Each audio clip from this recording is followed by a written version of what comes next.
हंसते वसते रहन, ऐसी सौगात बख्श दे। सब हंसते वसते रहन,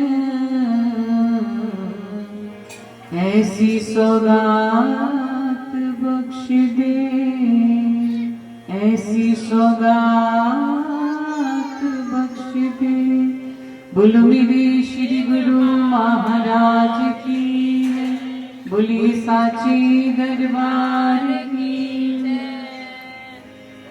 मेरे हृदय सम्राट प्राणधार श्री सद्गुरुदेव भगवान जी के पावन पवित्र चरणों में उपस्थित प्रभु प्रेमियों, आज बड़ा खुशी का दिन है कि आज इस गांव खेड़ी में मेरे सद्गुरुदेव भगवान अपने प्रभात फेरी लेकर के आए हैं और आप सब जीवों का कल्याण करने के लिए उन्होंने एक माध्यम बनाया एक नन्हे मुन्ने बच्चे को, जिसका आज जन्मदिन है।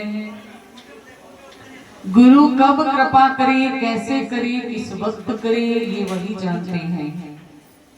माध्यम किसी को भी बना लेते हैं, जैसे आज इस नन्हे बच्चे को बनाया कि उसके जन्मदिन के उपलक्ष्य में ये प्रभात फेरी हो रही है, क्योंकि प्रभु खुद ऐसे ही नहीं आ जाते, कोई ना कोई बहाना बनाते हैं।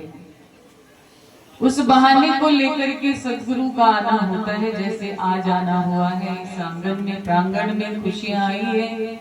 मेरे सदगुरुदेव भगवान की कृपा दृष्टि बरस रही है, ऐसे ही बरसती रहे, यही प्रभु के चरणों में प्रार्थना करेंगे। क्योंकि कहा है कि जिथे चरण छुआए मेरा हो गईया, जहां जहां उस शक्तियां चरण धरती, वहां रहमतें मेहरें होती चली जाती हैं।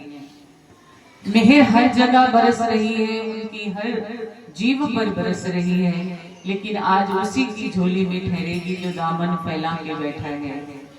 कौन सा दामन? अपना हृदय रूपी दामन। इस तन के ऊपर आपने वस्त्र डाले हैं, इस दामन की बात नहीं कर रहे, हम बात कर रहे हैं आपके हृदय की, मन की। मन चंगा ते कठौती में गंगा, आप सब सुनते ही हैं। जिसके मन में प्रभु के लिए, गुरुदेव के लिए भाव होते हैं, उसी के हृदय में आकर के उनकी कृपा ठहरती है। हर एक जीव के ऊपर नहीं।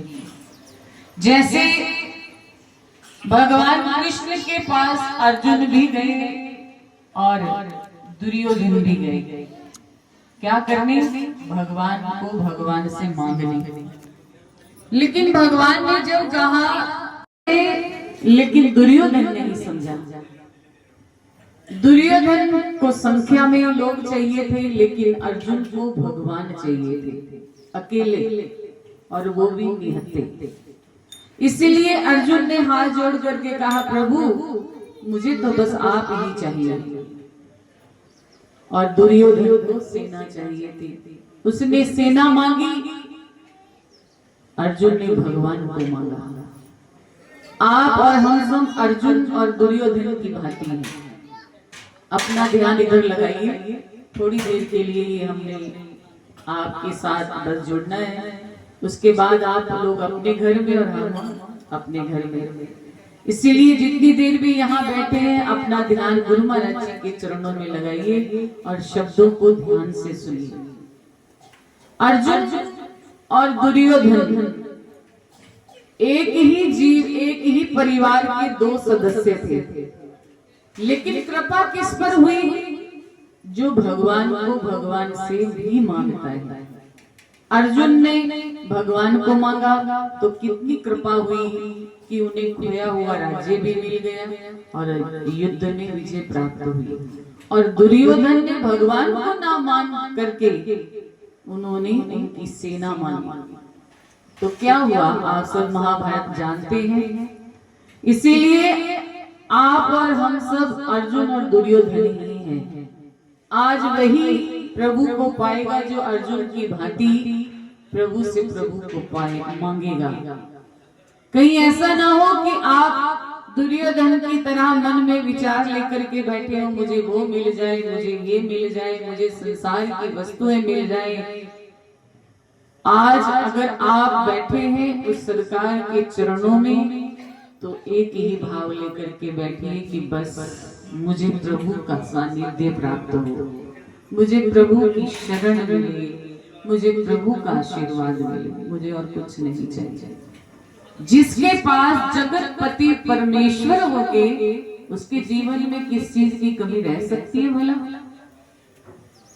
एक राजा जिसने पूरे नगर में ढिंढोरा पिटवा दिया, कुछ लोग गरीब थे उनको भी कहलावा भेज दिया कि अगर कोई व्यक्ति सुबह मेरे राज्य में आकर के जिस वस्तु को हाथ लगा देगा, मैं उसे उसी को दे दूंगा।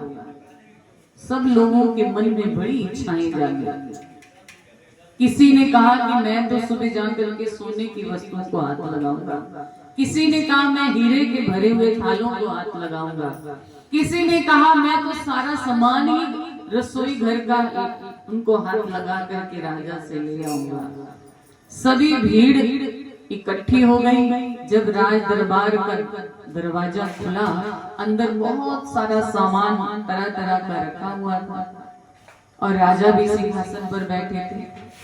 जैसे ही गेट खुला, सब लोगों ने तैयारी तो पहले ही कर रखी थी, सब ने अपने अपने हाथ अपने मन पसंद वस्तु पर रखने शुरू कर दिए। जिसका जिस पर हाथ रखा गया उसका वही हो गया।